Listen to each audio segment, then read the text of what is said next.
军啊，洗衣粉。哎，睡了啊，少倒一点，铁军。知道了。哎，你抱孩子。哎，不用，我真不用，你好好待着啊。林哥，你先歇着吧，一会儿我给孩子做饭。没事。小晴啊，你就让他表现表现吧。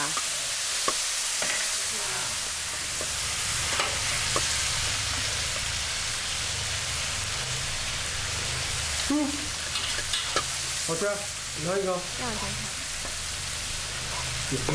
慢点。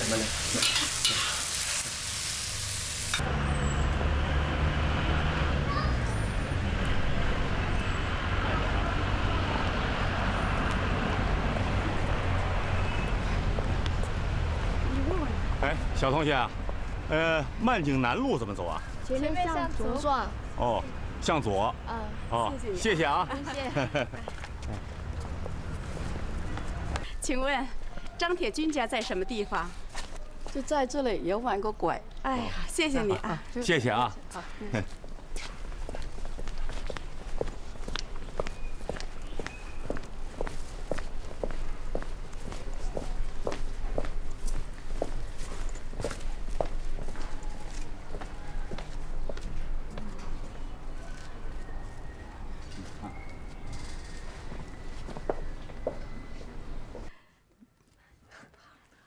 爸妈，您看这孩子像谁？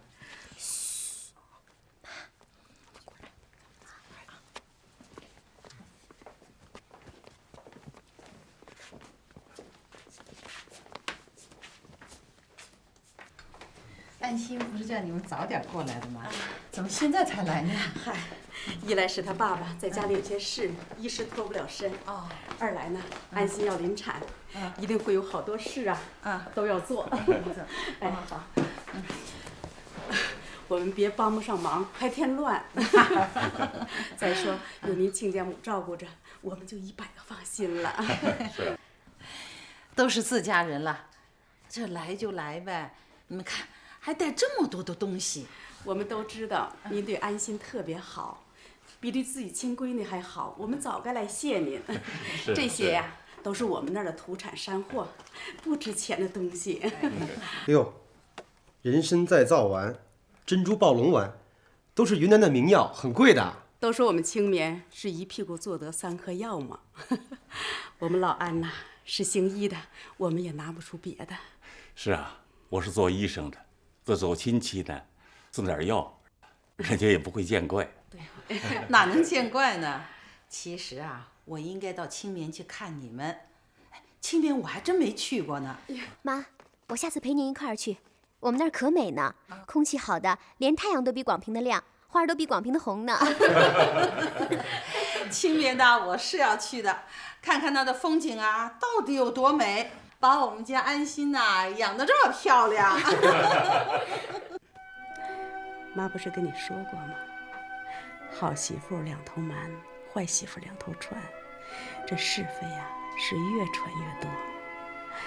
你就记住，在背后千万别说别人的坏处，说别人的坏处，对自己绝对没有任何好处。妈，我都记着呢，我也不会说人家坏话呀。你知道不知道，一般家庭里最容易闹纠纷的是什么？什么？是钱。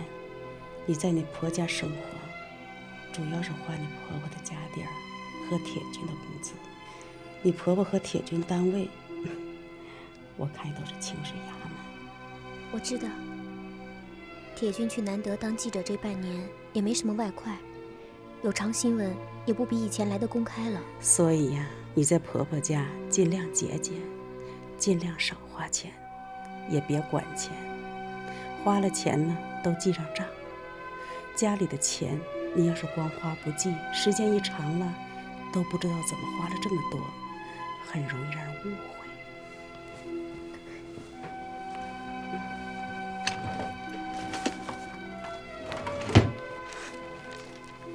这都是我记的，我花出去的钱一针一线我都记着账呢。在这儿。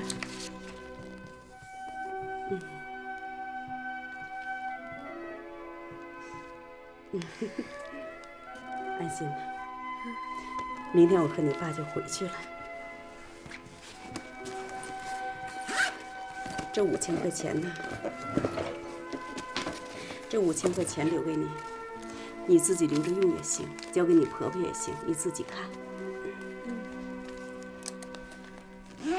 妈，您就晚走几天吧。我可想和您多待2天了。婆婆和铁军不是留您吗？您干嘛急着走啊？我们还是回去吧。我和你爸住在这儿啊，你婆婆她总得陪着我们，照顾我们，肯定休息不好。家里住个客人，主人可累呢。我和你爸帮不了你什么忙，也替你长不了什么脸面。我们能不让亲家挑理，能不让你在婆家没面子啊，就行了。怎么会呢？爸爸这次送的那些药，我婆婆也懂的，那都是贵药，都是挺重的礼了。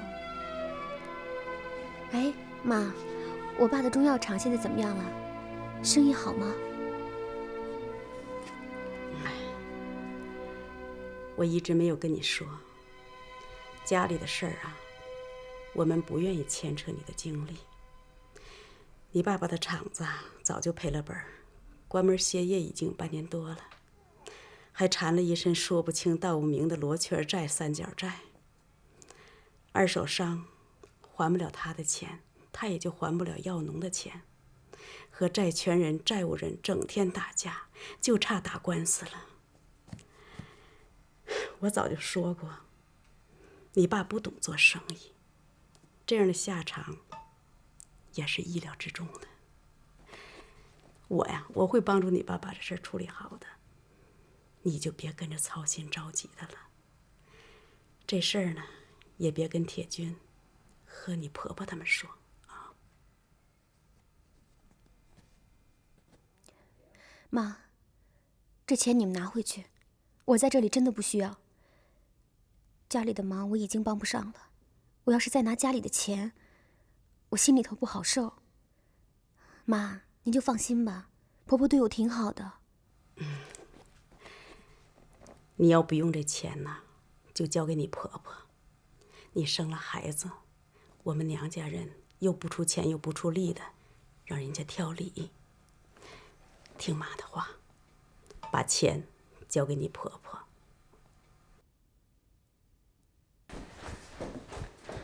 安心啊，啊，你是不是跟你爸爸妈妈说，你这个婆婆呀很小气，要不他们走的时候干嘛还留钱呢？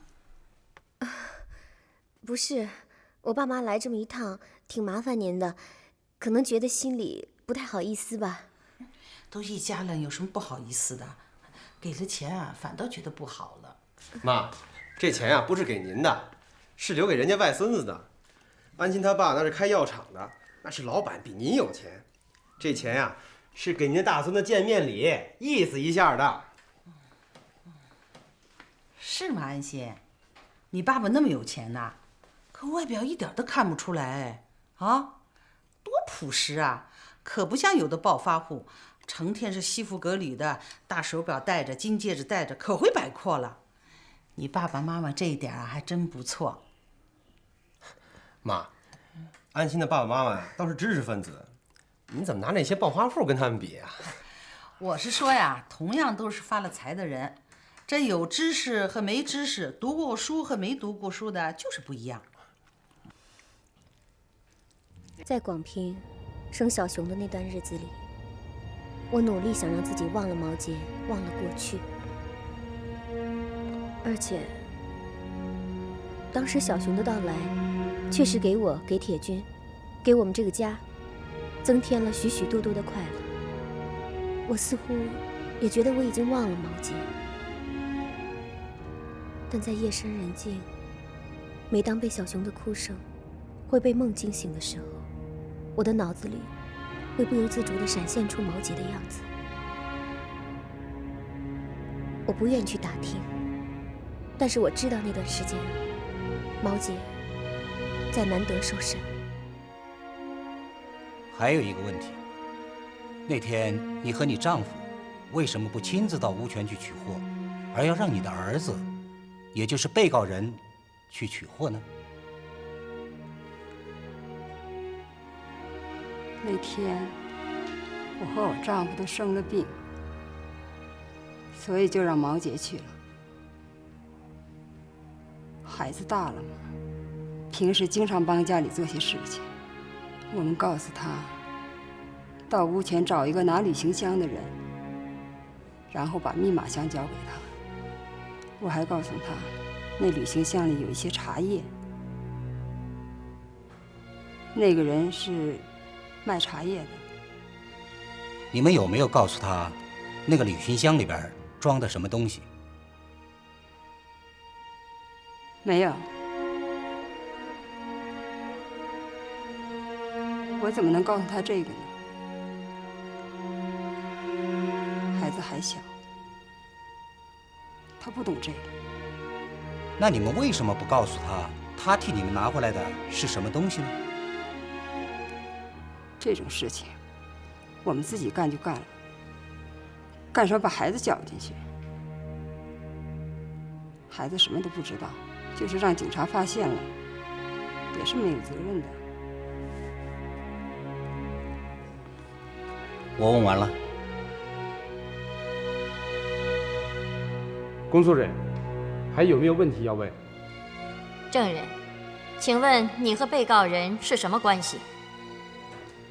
我是他母亲。他是你亲生的儿子吗？是的，是我亲生的。你们母子之间的关系怎么样？你和你妈关系怎么样？请证人正面回答问题。我是他妈妈，他是我儿子，我怎么能害自己的儿子呢？你们母子感情很好，你不会害他。假设被告人也就是你的儿子真的犯了罪，让你站在法庭上去指证他，你有没有可能产生保护他的心理呢？有没有可能呢？审判长，我反对公诉人用这样的假设为证人设置语言圈套。是怎样就怎样吧，我干什么要保护他？这样的假设对弄清本案事实没有意义。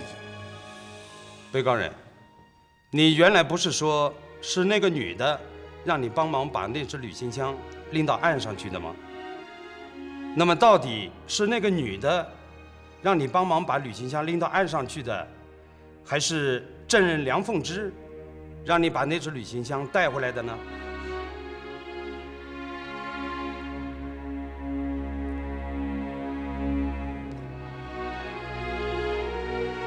被告人请回答。不，那是我让他把旅行箱带回来的，他什么都不知道，他不知道里面装的是什么。证人不要插嘴，没有问你，不要插嘴。那只旅行箱是证人梁凤芝让你带回来的吗？被告人，被告人请回答。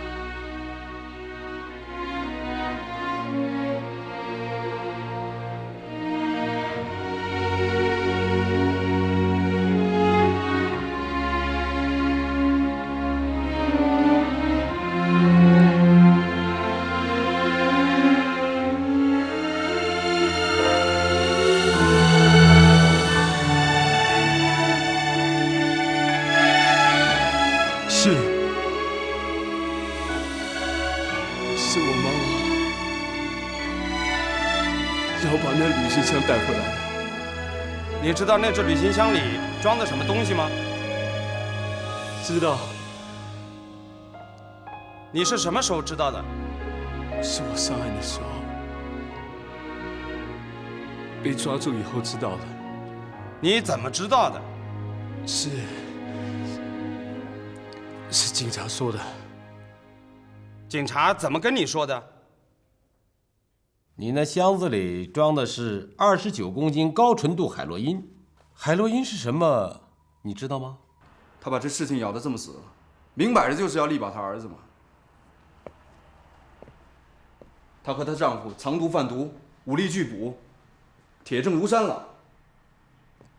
她料到自己早晚一死，所以她把所有的事情都揽到自己身上。你从他们母子二人刚才的表情就看得出来，毛杰心里也很清楚，他认同了他母亲的说法，就等于认同了他母亲的死罪。不过这样一来，他就可以为自己开脱了。所以他哭了，这是场苦肉计，谁都看得出来。我们不是不明白，小石。可现在呢，法院只能按照法院的原则办。你心里明白怎么回事，又有什么用？法院的原则是什么？事实是根本，法律是准绳。所谓法律上的事实，就是证据。咱们要驳倒他，还得靠证据啊。现在这个局面是比较麻烦了。虽然毛杰手执一箱毒品，被当场擒获，但认定他犯罪的证据并不铁定。他拒不认罪，他母亲又咬定他并不知情。控方如果在证据上推翻不了他们的说法，那法庭自然不能硬判他们有罪。现在的关键还是要看你们公安局能不能找出新的证据来支持对毛杰的起诉。否则从法律上讲，只能宣判无罪，或者由你们检察院自己主动撤诉。主动撤诉对检察院来说，比由法庭宣告无罪，从面子上要好看一点。实在没办法，也只能这样了。我们主动撤诉，以证据不足为理由，退回公安机关补充侦查。不，这可不行。我看这样好不好？你们法院方面先别急着判无罪，检察院方面呢，也先别急着撤诉，今天先休庭，容我们回去再研究研究，看看能不能再找上什么突破口再说。好吧，不过这个案子拖的时间不算短了，不能超过最长的法定期限，所以你们得抓紧，最多再开1、2次庭，10天之内必须审结。我先上班去了，我快晚了啊，妈。好的，路上小心点啊。哎，安心，你快回去休息吧啊！受风了之后感冒更重了，这治感冒我最有经验了，睡他一大觉，多喝水，好不好？哎，午饭等我们回来做，你什么也别管啊。啊，好，再见，妈。哎，再见。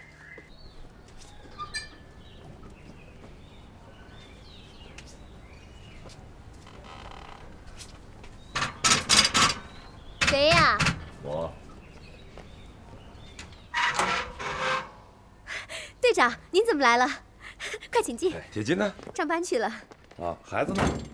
今天呀，正巧是铁军爸爸的生日，我婆婆一早就抱着孩子到革命公墓送祭品去了，也让铁军他爸爸看看他的后代。我今天感冒了，没跟去，要不然啊，您就得撞死我了。潘队长，快请进。好，这是大伙凑钱给你买的，让我带给你。安心啊，快把我们大伙忘了吧。禁毒大队呀，我真的忘不了。这是我参加工作的第1个工作单位，别看才1年不到，我对咱们队呀真挺有感情的。大家都好吗？都挺好的。啊，过来坐，队长。大伙都挺关心你，身体怎么样？孩子怎么样？队长，啊，这是孩子的照片，您看像我还是像铁军？哎，我看看，都像。哎呦，长得虎头虎脑的啊！要是看这厚道劲儿，还是像铁军。都说像他，怎么没人说像我呀？哎，我是说都像啊。队长，我再去拿孩子的百日照给您看看。好。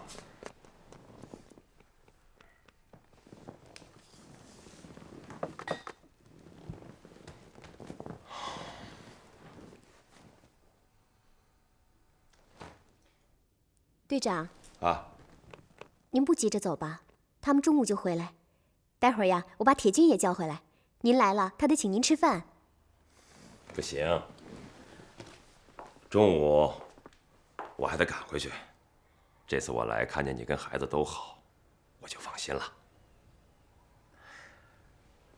安心啊，有一件事情还要跟你商量一下，就是毛杰那个案子，你恐怕这2天还要回南德一次。毛杰的案子不是已经结了吗？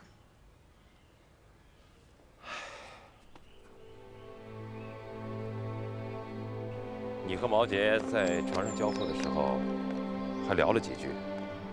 他说让你以后不要干这个了。毛杰说这种事情不是女孩子干的。他说的这些话你还记得吗？记得，他就是这么说的。当时船快要到岸了，周围人都挤着下船，我们也没说的太多，话也不可能说得太明。这就够了，这就证明他在船上跟你交货的时候，完全知道自己在做什么。我们和检察院、法院都讲好了，大后天继续开庭。毛杰羁押的时间也不短了，大后天要么就判了他，要么就放了他。法院方面表示也不能再往下拖了，所以最迟你后天要回南德一次。有些具体的事情，我们再仔细的商量一下。大后天你作为检方的证人出庭作证。你看孩子离开你几天行不行？要是不行的话，你可以把孩子带上。队长，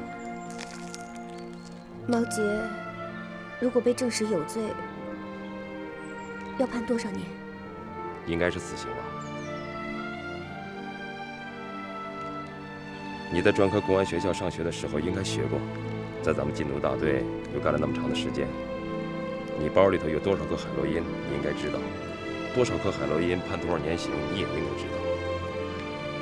就凭毛杰从你手里接过包的这一件事情，如果被认为是贩毒的话，他就是有9个脑袋也不够砍的。海贤，如果你有什么困难的话，无论如何克服一下啊。没有。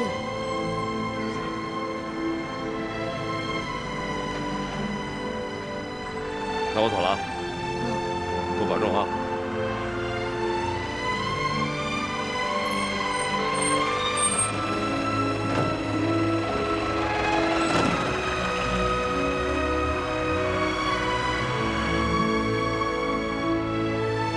是潘队长吗？你怎么没留他吃顿饭呢？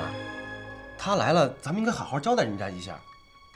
你还别说，我呀真挺想他的。他跟你说什么了？没说别的，给孩子带了些营养品，还有些玩具，这些都是我们队里同志凑钱买的。我知道我们队里那些同志，家里都挺困难的，凑点钱呀不容易。那你更应该留他了。他来广平，咱们至少得请人吃顿饭呢，让咱妈出面好好谢谢人家。人家潘队长在南德呀，可没少照顾你，咱们总得还这个礼吧。他有急事回南德了，留不住。队里让你回去几天呢？这回去时间是长了，孩子怎么办啊？我想，最多2、3天吧，不会太长。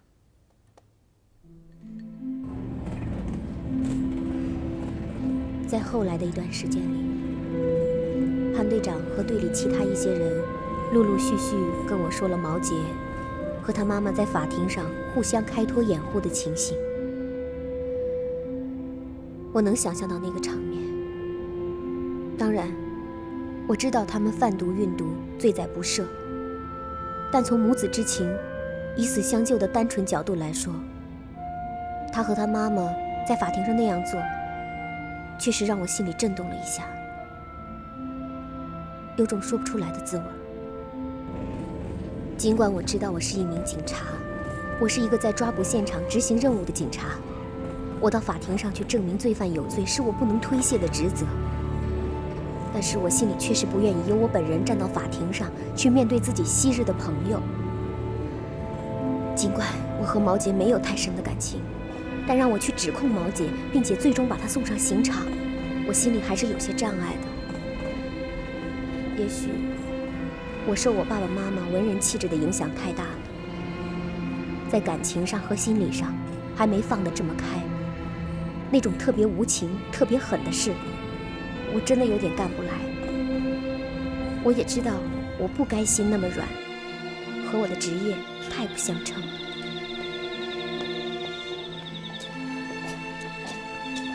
明天见吧。但愿这是最后一次开庭了，是杀是放，早点定了算了，我们也耗不起了。安心的证词应该是够劲的，我想明天应该没问题。老李啊，谢谢你啊。好，来，再见，再见，再见。来，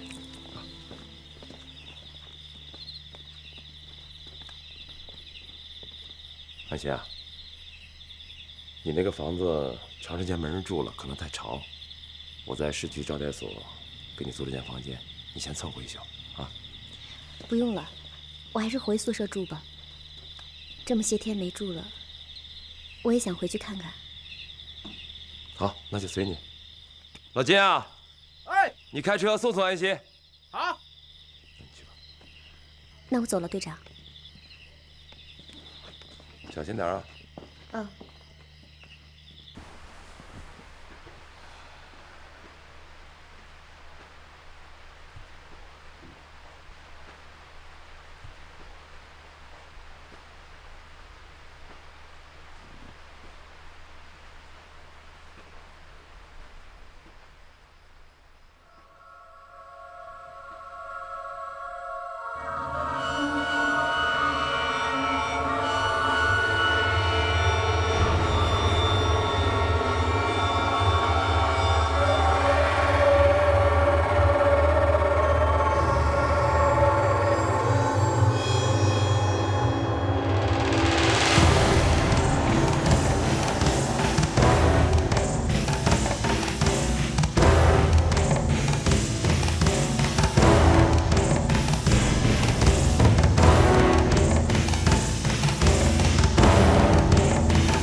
谁？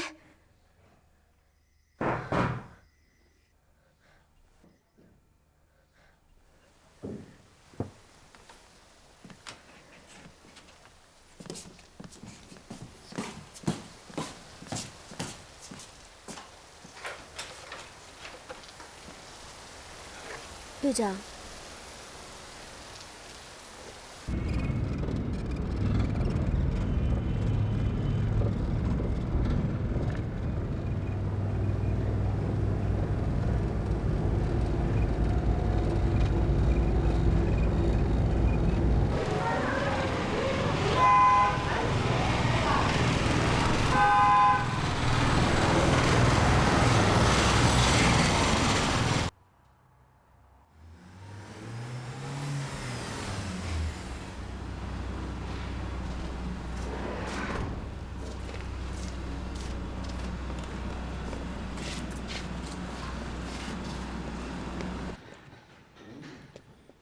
毛杰贩毒案继续开庭，请证人出庭。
真人，请你向法庭通报你的姓名和职业。我叫安心，我是南德市公安局禁毒大队见习警员。根据《中华人民共和国刑法》第305条的规定和《中华人民共和国刑事诉讼法》第48条的规定，公民有作证的义务，拒不作证和作伪证的，都要承担法律责任。你清楚吗？清楚。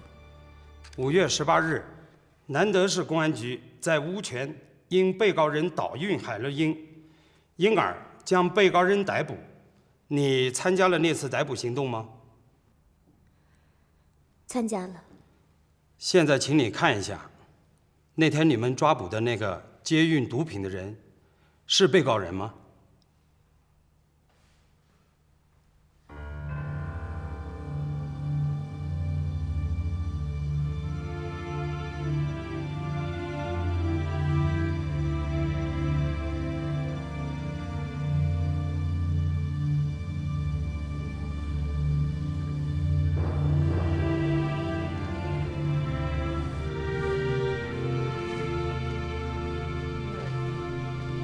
证人，请回答。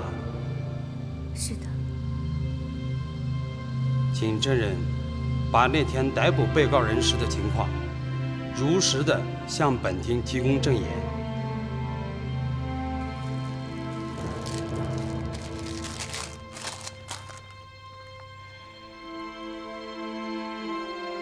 审判长，现在我就被告人毛杰在1999年5月18日被捕时的情况向法庭提供证言。本案是在97年4月15日立案侦查，经过公安机关1年多艰苦细致的侦查调查工作，于1999年5月16日，在南德市成功地抓获了从境外进来的毒贩蔡某，当场缴获高纯度海洛因29公斤。根据蔡某交代，他将于第2天在乌泉河的摆渡船上，将这批毒品交给一个拿着大象牌密码箱的人。第2天，根据公安机关的部署，我奉命带着毒品去乌泉街头，在摆渡船上与被告人相遇。我和在场的其他执行任务的侦查员都亲眼看到，被告人在船快到岸的时候，才从一只尼龙袋里突然取出那只大象牌密码箱。很显然，只有刻意的掩护与伪装才需要这样做。当时我看到被告取出这个密码箱的时候非常吃惊，因为我以前认识他。证人，你和被告人是怎么认识的？我和被告是1年多以前在南德立新小吃店认识的。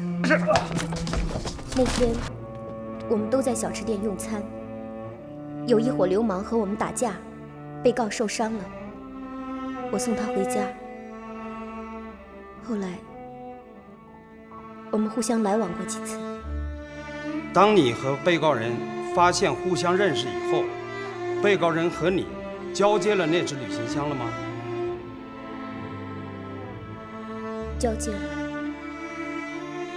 我看到他拿出那只密码箱，我就上前对他说了暗语。怎么你也在这条船上？你知道今天下雨吗？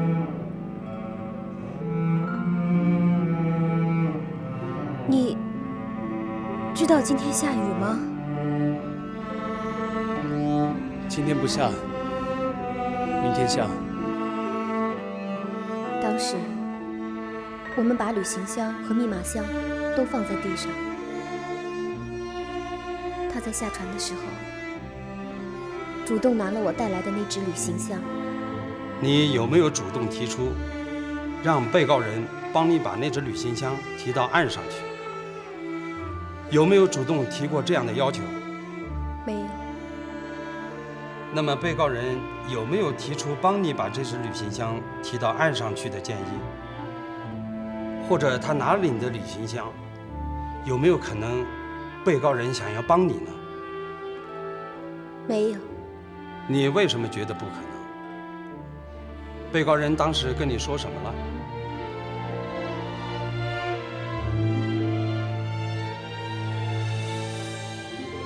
说了。说了什么？他问我为什么要干这种事，他让我以后千万别再干这种事了。以后不许你再干这个，这不是女孩子该干的事。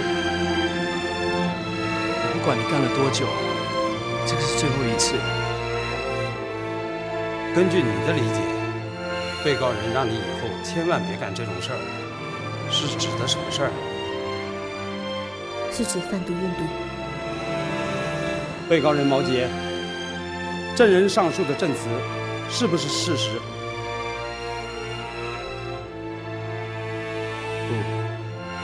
不是。请大声回答。不是。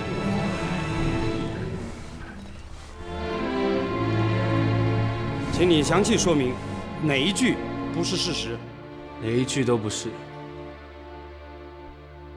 你到快下船的时候，才把密码箱从尼龙袋里拿出来，这也不是事实吗？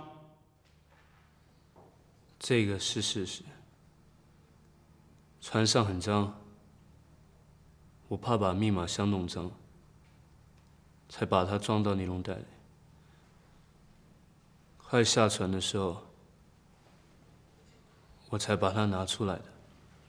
你对证人说过，不希望他再干这种事儿的话了吗？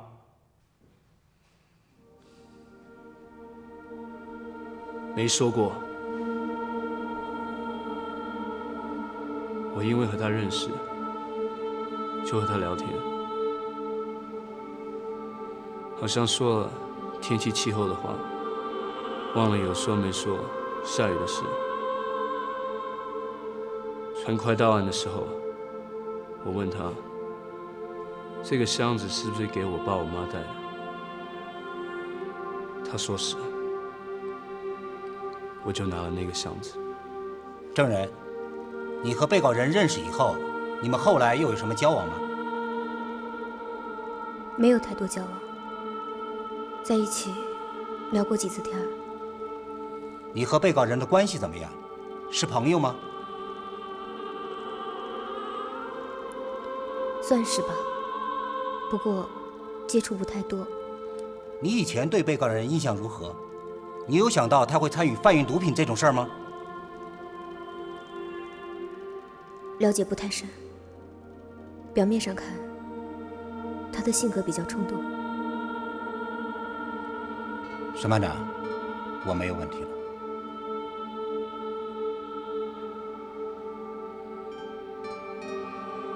公诉人，对证人的证言有什么疑问吗？没有问题了。证人可以退庭了。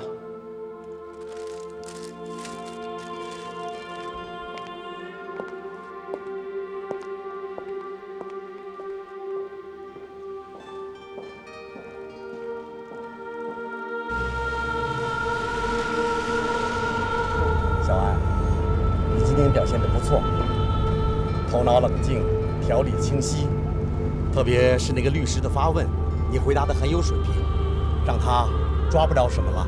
哎，是啊，老潘，我看小安倒是可以好好培养一下嘛。以今天这个情况看啊，这个毛杰掀不起什么大浪了。他就是再顽固，也得在证据面前低头嘛。我想也不应该有什么太大的变数了吧。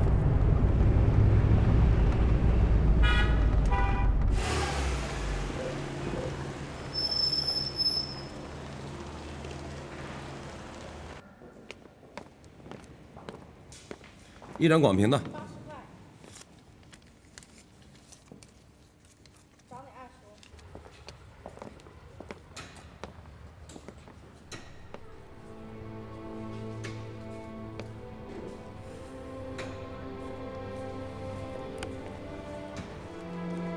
谢谢队长。我给铁军打电话了，他会到车站去接你的。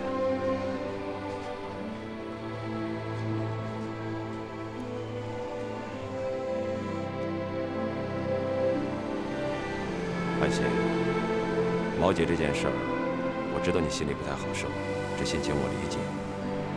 过去你们毕竟朋友一场，可是他也毕竟干了这种事儿，这种沾毒的事儿是没法原谅的，不是我们无缘无故的往死里整的，是他自己干了杀头的事儿。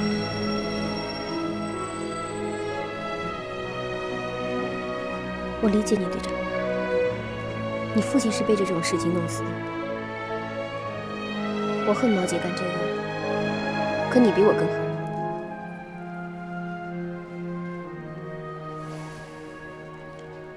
安心，你要是觉得我还有队里的其他人，我们干禁毒是出于个人感情，是跟那个玩意儿有仇，你要这么想可就错了。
你的祝